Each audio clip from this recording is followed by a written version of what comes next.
The 1967 Mercury Comet 427 was the kind of car that made people learn a badge the hard way. Mercury still had a polite image in 1967. It was not the first name most buyers pictured when they thought about drag strip violence. Then Mercury quietly built just 60 Comets with 427 power. That tiny run was split across several bodies: 22 stripped 202 two-door sedans, 7 Capris, 4 Calientes, and 27 Cyclones. The serious one was the R-Code dual 4-barrel 427-side Euler V8, rated at 425 horsepower. A smaller group used the W-Code single 4-barrel version, rated at 410 horsepower. Either way, this was not a mild street engine wearing a big badge. It was a factory answer for people who knew exactly what to order. The best part was how plain some of these cars could look. A 202 sedan with simple trim and rubber mat energy did not warn anyone that it might be carrying a 427, a 4-speed top-loader, a 3.89 traction lock rear axle, and enough torque to make a traffic light feel like a starting tree. Mercury even trimmed weight by deleting sound deadener and sealer, and some cars used a trunk-mounted battery kit to help traction. Performance numbers often tied to these cars land around 0 to 60 miles per hour in 6.0 seconds and a quarter mile near 14.3 seconds at 102 miles per hour. For 1967, in a car that could look like a quiet Mercury Intermediate that was rude in the best possible way.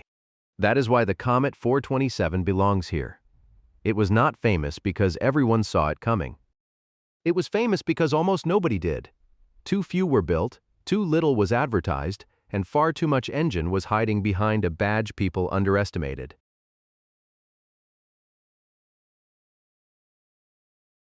The 1963 Plymouth Savoy 426 Max Wedge looked like the wrong car to fear. The Savoy was Plymouth's plain B-body sedan, the kind of car that could pass for basic family transportation if you ignored what was sitting under the hood. That plainness was exactly what made it dangerous. In 1963, Plymouth pushed its Superstock program forward with the 426 Max Wedge. This was a real competition-minded engine package, not a dress-up option with a louder air cleaner. The Superstock Wedgehead 426 was built for supervised drag racing and stock car use. That sounds like legal language, but it also sounds like a warning. The hardware backed it up. The package used a 426 cubic inch V8 with dual 4-barrel carburetors, big intake passages, special valve gear, deep groove pulleys, heavy-duty driveline parts, and serious axle choices. There were two main versions: 415 horsepower with 11.0 to 1 compression, or 425 horsepower with 13.5 to 1 compression. In a stripped Savoy, that was not just quick. That was factory mischief with license plates. The numbers explain why the car became a legend. The 426 Max Wedge could run the quarter mile in 12.69 seconds at 112 miles per hour. Racer Tom Grove was associated with runs right around the 12-second mark almost immediately. These were not gentle commuter claims. This was the plain sedan showing it had a second life at the strip. Rarity adds to the mystery. One count gives 177 high-compression 426 Savoys, while other numbers apply to special lightweight subgroups.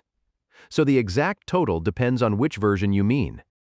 But the larger truth is simple. A Savoy was not supposed to scare almost everything beside it. The Max Wedge version did anyway.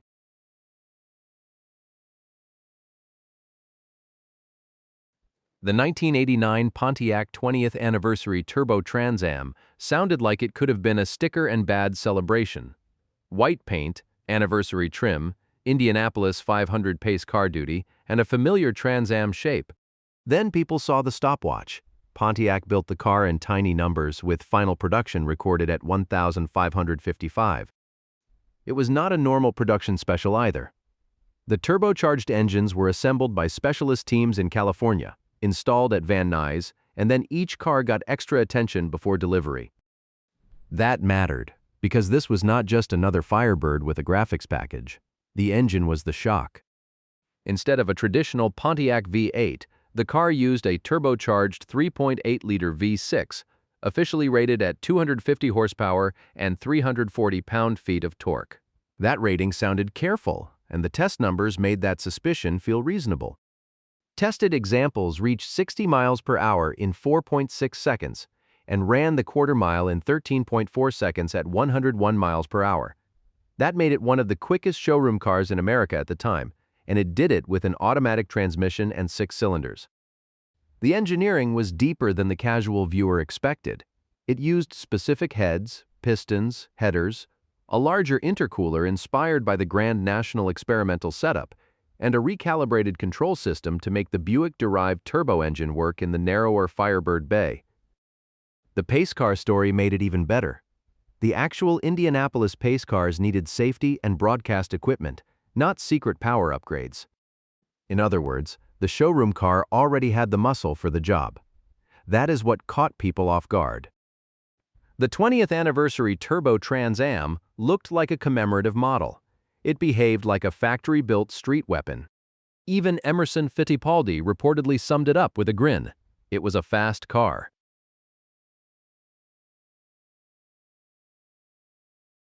The 1996 Buick Roadmaster Estate Wagon LT1 was not shaped like a performance car. It was shaped like a family vacation with fake wood on the sides. Long roof, huge cargo space, rear-wheel drive, soft luxury image, and room for people who probably packed snacks before any trip longer than 10 minutes. Then Buick gave it the 5.7-liter LT1 V8. In factory form, the Roadmaster Estate made 260 horsepower and 330 pound-feet of torque.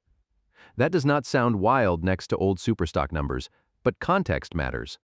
This was a giant full-size wagon with up to 92.4 cubic feet of cargo room and a 5,000-pound tow rating when properly equipped. It could carry a family, luggage, and the general atmosphere of a suburban driveway, then move with far more urgency than its body suggested. The surprise was not just speed. It was contradiction.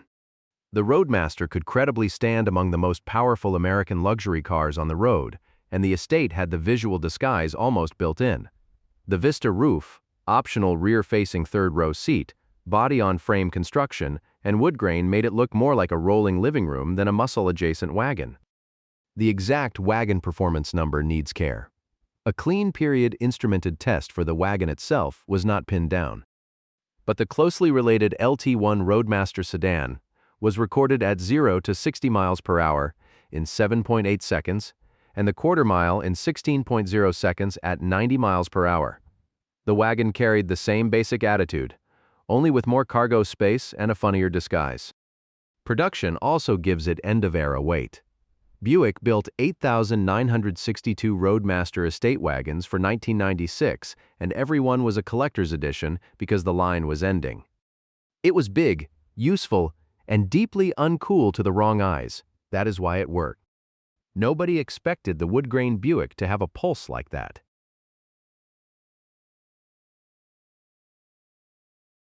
The 1978 Dodge Little Red Express did not hide quietly, but it still surprised people. It wore bright canyon red paint, oak bed trim, gold lettering, chrome wheels, and tall vertical exhaust stacks. It looked like a toy someone accidentally ordered in full size. The twist was that underneath all that theater, it was genuinely quick. Dodge called it a factory-customized pickup, and the hardware made clear that it was not a normal truck. It used a 360 cubic inch 4-barrel V8, an automatic transmission, a 3.55 rear axle, and a 6,100-pound gross vehicle weight rating. That last number mattered because the real story was hidden in the rulebook.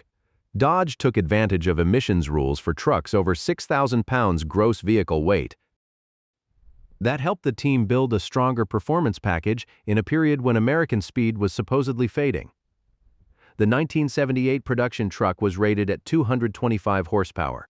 Torque figures vary in later retellings, so the safest statement is that the horsepower rating is firm while the torque number is less settled. What is not vague is the performance. A prototype reportedly ran the quarter mile in 14.70 seconds at over 93 miles per hour. Production versions were tamer, but still quick, running around 15.71 to 15.77 seconds at 88.06 miles per hour. In one period 0 to 100 miles per hour test, the Little Red Express did it in 19.9 seconds, quicker than a lot of cars people took far more seriously. Engineer Tom Hoover called the project the last American hot rod, and the name fit. If you enjoy stories like this, where Detroit bends expectations until something strange and fast falls out, subscribe to the YouTube channel before the next forgotten machine shows up. Dodge built 2,188 examples in 1978. It was loud, red, restricted in several states, and absolutely not subtle. But the biggest surprise was that it was not just an appearance package. It was a real performance truck when almost nobody expected one.